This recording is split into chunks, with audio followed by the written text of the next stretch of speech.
అందరికీ నమస్కారం। ఈరోజు కడప నియోజకవర్గంలో ఒక చరిత్ర తెలుగుదేశం పార్టీ సృష్టించింది।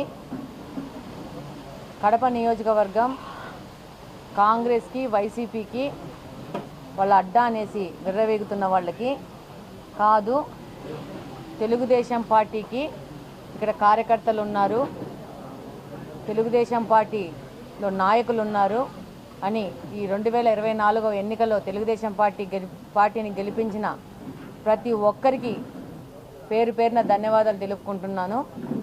అలాగనే ఈ యొక్క ప్రయాణంలో పయనించి కష్టపడిన ప్రతి ఒక్క కార్యకర్తకి నాయకుడికి ప్రత్యేక ధన్యవాదాలు తెలుపుకుంటున్నాను। ఇన్ని రోజులు ఇక్కడ ఎన్నికై ఈరోజు ఓడిపోయిన వ్యక్తి అధికార అహంకారంతో అనేక దుర్మార్గాలు, అన్యాయాలు, అవినీతులు చేసి కడప నియోజకవర్గాన్ని అభివృద్ధిని కంప్లీట్గా నిర్లక్ష్యం చేసి ఈరోజు 2024లో ఉన్న కడపలో ఎన్నో సమస్యల వలయంలో తోసేయడం జరిగింది। వీటన్నిటినీ పరిష్కార దిశగా పనిచేయడం జరుగుతుంది। అలాగనే మా అధ్యక్షుడు నారా చంద్రబాబు నాయుడు గారి సహకారంతో ఏ విధంగా మేము కడప నియోజకవర్గంలో ఎలక్షన్స్ ముందు క్యాంపెయినింగ్లో సమస్యలు చూసామో, సమస్యలు పరిష్కరిస్తామన్నామో వాటిని అన్నిటినీ పరిష్కరించే దిశగా చంద్రబాబు నాయుడు గారి సహకారంతో పనిచేయడం జరుగుతుంది। అలాగనే ఇక్కడున్న ప్రతి ఒక్కరి సహకారం కూడా మాకు కావాలా।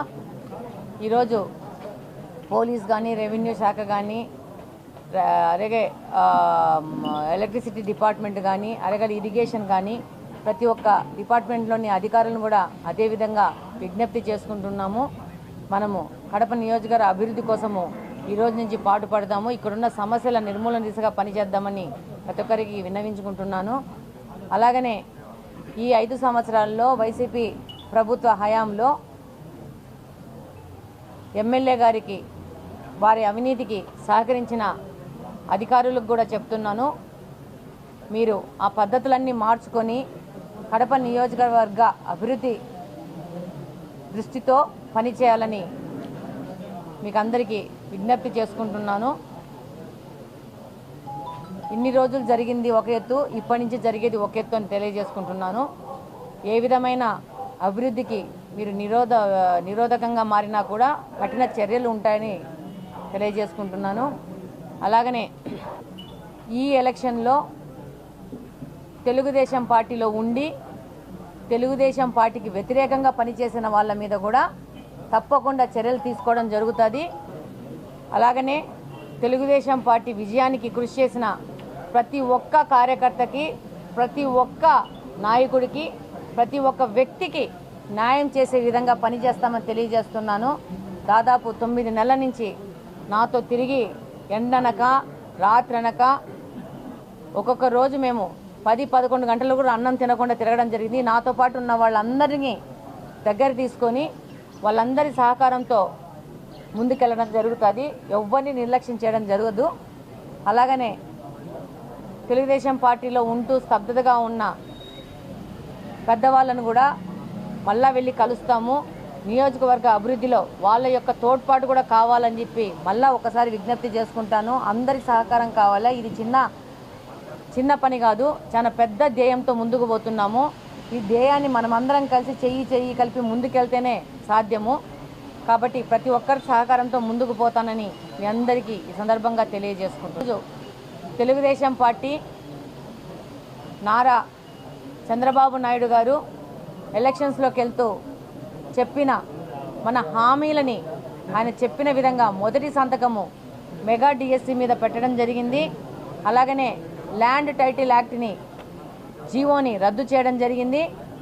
అలాగనే పెన్షను 4,000 రూపాయలు ఏప్రిల్ నెల నుంచి పెంచుతామని చెప్పారు, దాని మీద కూడా సంతకం పెట్టడం జరిగింది। అలాగనే స్కిల్ డెవలప్మెంట్ కాదు, నైపుణ్య గణన అంటే ప్రతి ఒక్క ఇంట్లో నైపుణ్యం ఉన్న వాళ్ళని నోట్ చేసుకొని వాళ్ళకి ఉద్యోగ అవకాశాలు ఇచ్చే విధంగా ముందుకెళ్ళబోతుంది తెలుగుదేశం ప్రభుత్వము। ఇది చాలా గొప్ప విషయము। ఇక్కడ రిజర్వేషన్స్ కానీ ఇవన్నీ లేకుండా ఎవరికి స్కిల్ ఉంటే వాళ్ళకి ఆపర్చునిటీ ఇవ్వాలా. సో అదినే దేశ భవిష్యత్తుకు కారణమవుతుంది. స్కిల్ డెవలప్మెంట్ ఈ విధంగానే వస్తుంది. సో చంద్రబాబు నాయుడు గారు ఎంతో దూరం ఆలోచించుకొని ఈ నైపుణ్య గణన అనేది, ఇంతవరకు కులగణన అనేది జగన్మోహన్ రెడ్డి గారు చేశారు. అది కరెక్ట్ కాదు. కులగణన అవసరం లేదు, మనం అందరం సమానమే. ఇప్పుడు కావాల్సింది దేశానికి నైపుణ్య గణన, నైపుణ్యంలో అభివృద్ధి. దానికోసమే స్కిల్ డెవలప్మెంట్ అనేది 14 నుంచి 19 వరకు పెట్టి ఎంతో పెద్ద ఎత్తున యువతకి ఉపాధి కల్పించే విధంగా ముందుకెళ్లారు.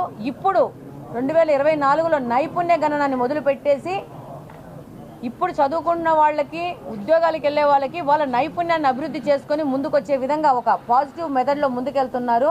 దీన్ని చాలా అప్రిషియేట్ అందరూ చేయాలా. చాలా పెద్ద ఎత్తున ఇది చేస్తున్నారు. చాలా గొప్ప ఆలోచన ఇది. దాని మీద కూడా సంతకం పెట్టడం జరిగింది. అలాగనే మీరందరూ ప్రతి ఒక్క పేదవారు, బలుగు బలహీన వర్గాలు ఎదురు చూస్తున్న అన్నా క్యాంటీన్ని మళ్ళా పునరుద్ధరించే విధంగా చంద్రబాబు నాయుడు గారు సంతకం పెట్టడం జరిగింది.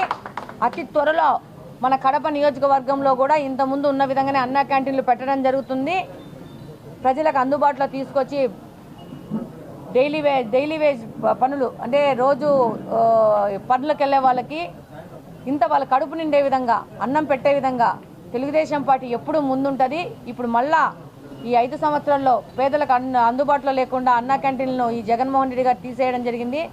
చంద్రబాబు నాయుడు గారు వాగ్దానం చేసినట్టు మళ్ళీ అన్నా క్యాంటీన్లు పెడతామని సంతకం పెట్టడం జరిగింది. ఈ 5 అంశాల్లో సంతకాలు పెట్టి ముందుకెళ్లడం జరుగుతోంది. వీటిని ప్రజలందరూ హర్షిస్తున్నారు. అలాగనే మేము కూడా చంద్రబాబు నాయుడు గారి వెంట ఉండి ఈ యొక్క అంశాలు ముందుకెళ్లే విధంగా మేమందరం పనిచేస్తామని ఈ సందర్భంగా తెలియజేసుకుంటున్నాను. వీటన్నిటిని ముందు తీసుకెళ్లినందుకు, వీటన్నిటి మీద మీడియా వాళ్ళు కూడా చాలా సపోర్ట్ చేసినందుకు మీ అందరికీ కూడా పేరు పేరున ధన్యవాదాలు తెలియజేసుకుంటున్నాను.